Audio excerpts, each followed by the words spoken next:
Hi అండి. మనం biryani parcel తెచ్చుకుంటాం కదా! దాంతో పాటు గ్రేవీ కట్టా ఇస్తారు కదండీ!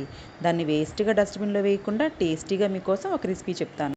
ప్యాన్‌లో 3 స్పూన్స్ ఆయిల్ వేసి, ఆయిల్ హీట్ అయిన తర్వాత మీడియం సైజ్ ఆనియన్‌ని చిన్నగా కట్ చేసుకొని వేయండి. కొంచెం సాల్ట్ యాడ్ చేసి 2 మినిట్స్ మగ్గించండి.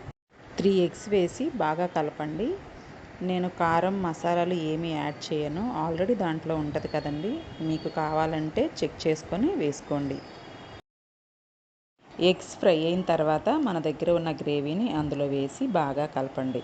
అప్పుడు మసాలాలన్నీ దానికి బాగా పడతాయి. కొంచెం దగ్గరికి అయిన తర్వాత మీకు కావాలి అంటే కొత్తిమీరని యాడ్ చేసుకోండి. చాలా రుచిగా ఉండే ఎగ్ గ్రేవీ కర్రీ రెడీ అయిపోయిందండి. దీన్ని చపాతీలో తింటే సూపర్గా ఉంటుంది. తప్పకుండా ట్రై చేయండి. Thank you for watching.